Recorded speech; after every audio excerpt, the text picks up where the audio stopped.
ಸ್ನೇಹಿತರೆ, ಈ ವ್ಯಕ್ತಿ ನಮ್ಮನ್ನು ಅಗಲಿ ಇಂದಿಗೆ ಸುಮಾರು 35 ವರ್ಷಗಳೇ ಕಳೆದಿದ್ದರು. ಇಂದಿಗೂ ಕನ್ನಡ ಚಿತ್ರ ರಸಿಕರ ಮನಸ್ಸಿನಲ್ಲಿ ಅಚ್ಚಳಿಯದೆ ಉಳಿದ ಒಂದೇ ಒಂದು ಹೆಸರು, ಅದೇ ನಮ್ಮ ಕರಾಟೆ ಕಿಂಗ್ ಶಂಕರ್ ನಾಗ್ ಅವರು. ಶಂಕರ್ ನಾಗ್ ಅವರ 2 ಅದ್ಭುತ ಚಿತ್ರಗಳ ಬಗ್ಗೆ ಈ ದಿನ ನಾನು ಮಾತನಾಡುತ್ತಿದ್ದೇನೆ. 1988ರಲ್ಲಿ ಪಿ ನಂಜುಂಡಪ್ಪ ಅವರ ನಿರ್ದೇಶನದಲ್ಲಿ ಸಾಂಗ್ಲಿಯಾನ ಎನ್ನುವ ಚಿತ್ರ ತೆರೆಕಂಡು ಯಶಸ್ವಿಯಾಗಿರುತ್ತದೆ. ಇದಾದ 2 ವರ್ಷಗಳ ನಂತರ ಅಂದರೆ 1990ರಲ್ಲಿ ಪಿ ನಂಜುಂಡಪ್ಪ ಅವರೇ ಶಂಕರ್ ನಾಗ್ ಅವರ ಜೊತೆಗೂಡಿ SP ಸಾಂಗ್ಲಿಯಾನ ಭಾಗ 2 ಚಿತ್ರವನ್ನು ಮಾಡುತ್ತಾರೆ.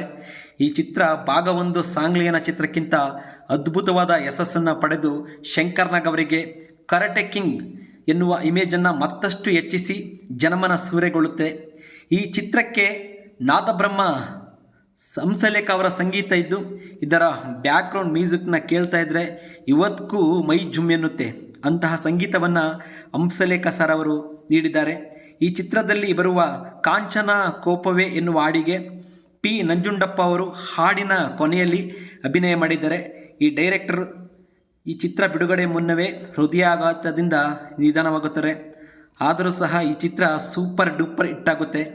ಕನ್ನಡ ಚಿತ್ರಗಳಲ್ಲಿ ಭಾಗ 2 ಎನ್ನುವ ಅನೇಕ ಚಿತ್ರಗಳು ಬಂದಿದ್ದರೂ ಅವುಗಳು ಭಾಗ 1ರಷ್ಟು ಯಶಸ್ವಿ ಕಾಣಲಿಲ್ಲ. ಆದರೆ SP ಸಾಂಗ್ಲಿಯಾನ ಭಾಗ 1 ಚಿತ್ರಕ್ಕಿಂತ ಭಾಗ 2 ಚಿತ್ರ ಅದ್ಭುತವಾಗಿ ಮೂಡಿ ಬಂದಿದೆ. ಈ ಚಿತ್ರವನ್ನು ಇದುವರೆಗೂ ಯಾರ್ಯಾರು ನೋಡಿಲ್ಲ ಎಲ್ಲರೂ ಸಹ ಯೂಟ್ಯೂಬ್ನಲ್ಲಿ ಫ್ರೀಯಾಗಿ ಅವೈಲೇಬಲ್ ಇದೆ. ಈ ಚಿತ್ರವನ್ನು ನೋಡಿ. ಈ ಸಂದೇಶ ಎಲ್ಲ ಶಂಕರಣ್ಣ ಅವರ ಅಭಿಮಾನಿಗಳಿಗೋಸ್ಕರ. ಮತ್ತೊಮ್ಮೆ ನಿಮ್ಮೆಲ್ಲರಿಗೂ ಧನ್ಯವಾದಗಳು ಹೇಳುತ್ತಾ ನಮ್ಮ ಚಾನಲನ್ನು ಸಬ್ಸ್ಕ್ರೈಬ್ ಮಾಡಿ, ಲೈಕ್ ಮಾಡಿ.